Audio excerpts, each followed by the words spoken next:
Жоғары жетістік формуласы қарапайым ғана. Аламан және Саламат Еспулаев қазақтың төл табиғи өнімі мен қазақ батыры қысқа уақыт аралығында әлемдік аренаға көтерілді. Аламан өнімдері бұл тиімділіктің кепілі.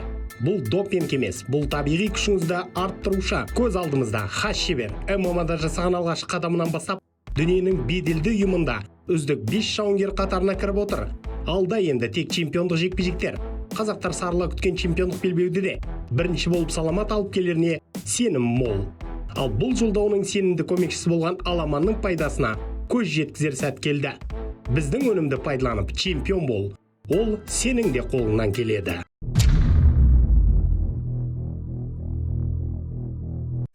Ассалаумағалейкум. Қалдарыңыз қалай қадірменділер?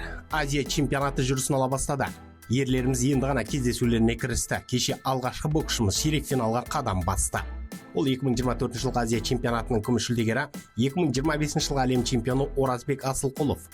Филиппиндік Поль Жулифер Басконмен кездесіп, бір ауыз шешіммен жеңіске жетті. Қарсылас жақсы бастағанмен бәсеке барысында Оразбек арынын арттырып, Басконның бетін қайтарып тастады. Енді ол жартылай финал жолдамасы үшін жапониялық былғар қолғап шеберімен жолығатын болады. Несі бар, бастама жаман емес. Оның үстіне боксшымыздың дайындығы жоғары деңгейде екендігін көрсетті. Бұйырса ақтық сындардан күтеміз Асылқұловты. Ал бүгін 2 сәуір күні рингке 65 келілік ертуған Зейнуллинов көтеріледі. Ол тайвандық Ю Лиммен бақ сынамақ. Айтулы лидерлердің бәсекелері де ертең басталады. Монғолиядағы Азия чемпионаты World Boxing ұйымының ұйымдастыруымен өтіп отырған бірінші Азия біріншілік екенін айта кету керек. Бізде мұнда 20 боксшы қатысуда. Оны ерлер, тағы оны әйелдер жарысында. Турнир 10 сәуір күні мәресіне жетеді. Ал мен 9 күннен кейін Алматыда өтетін IBA Nomad турнирі айтатын боламын. Соңғы уақытта мұндай деңгейлі турнир бізде қашан өткені белгісіз. Карт керемет, қандай жүкті алсаңыздар да жұлдыздар самсап тұр. Бұл жұдырықтасу турнирі. Аяқта тұрып төбелесу. ММА емес, кейде ішті пыстырып жіберетін. Нағыз нокаутерлар бәсекесі. Әрине толық картта бір шығарылымға сыйдыру мүмкін емес. Сондықтан мен бүгін бәсекелердің тек бір парасын ғана айтамын. Байқағандарыңыздай Nomad жаңа форматпен қайта оралды. Бұл үшін лиганың басшылығындағы Мұхамеджан Қонысбек пен Нұрдавлет Нишанқұлов өте жақсы жұмыстар атқарды. Олар мүмкін еместі мүмкін еткендей.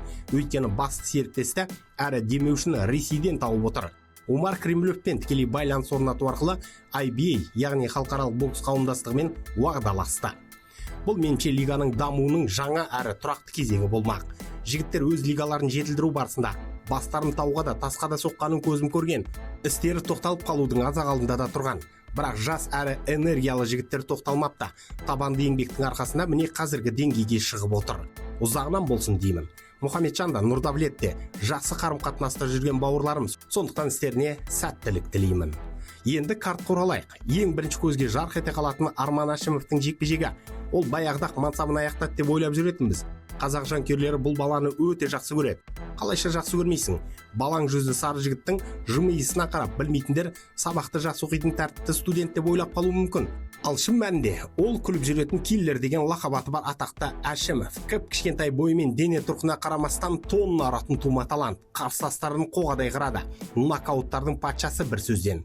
Әйтсе де соңғы уақыттарда оны бірде-бір қазақстандық лига төбелесуге көндіре алмаған еді. Әлде оның қалаған қарысын төлемеді. Осылайша саф талант тат басып ұмытылып қалар ма деп едік. Бірақ Nomad оны ұмытпапты. Мына аңыз карттың ортасынан ойып тұрып орын берді. Ал оның қарсыласы өзбектердің мақтаулы ММА шебері Дилшот Нуркузиев болады. Шоу-тайм деген жарқын лақабатпен төбелесетін ол Октагон лигасында бірақ шулатқаны бар. Өте жақсы страйкер. 5 жеңіс бар. Оның 3-еуін нокаутпен аяқтаған. 2-еуін сабмишнмен. Әрине мұнда тәсіл қолдануға болмайды, сондықтан жұдырығына сенеді ол. Арман соңғы рет осыдан 2 жыл бұрын Резин лигасында төбелесіп жеңіліп қалған еді. Енді мұнда ол сол жеңілісті жабуға тиіс. Арманның потенциалы UFC деңгейі ғой. Баға ашылмады бұл жолда. Дегенмен біз Nomad атақты нокаутердің мансабын бір жолға қайта тірілтеді деген үміттеміз.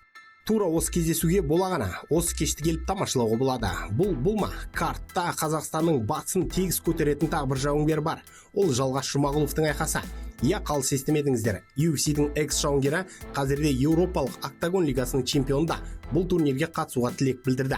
Жұмағұлов қалай айтсаң да қазақ ММА-сының аңызы. Өте жүректі жігіт. UFC-де ол басын кездесулерінде айқын жеңілген сәті болған емес. Бәрінде төрешілер шешіміне жүгінетін. Ал бұл ретте қазылар әр кезде оның пайдасына шешім шығармайтын. Қандай да бір деңгейде бұл әділетсіздік болғанын ол енді Еуропада көрсетіп жүр. Оған қырғыз жауынгерін қарсылас етіп бекітіпті. Қайрат Нұрбайұлы да қазіргі заманауи қырғыз жауынгерлерінің мықты ұрпағының өкілі. Мұнда бекер алынып отырған жоқ. Нокауттық күші сұмдық, жан-жақты дамыған, жалғасқа жақсы жекпе-жек береді ол. Мен қазір бұл сұмдық карттың екі бәсекесін ғана айттым. Басты жекпе-жектер туралы сөз қозғамадым да, ол туралы әлі айтатын боламын алдағы шығарылымда. Айта берсек, мұнда сөз өте көп болады. Жекпе-жек кеші 11 сәуір күні Алматы аренада өтеді.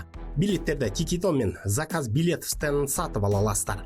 Қазірден үлгеріп қалыңыздар, өйткені мұнда нағыз sold out болары анық. Айтпады демерсіздер. Не в обиду, Нурбек, братан, не в обиду. Сейчас номер 1 лига. Мое мнение, это Номад. Он обошел все лиги. Какие лиги у нас есть? Алашпрайт обошел.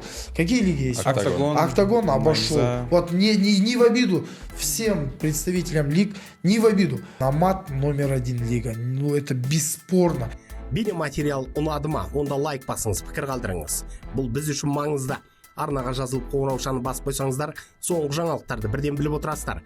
Уақыт тауып тамашалағандарың үшін рахмет. Қазақ батырларының жеңісті жорықтары молынан болсын.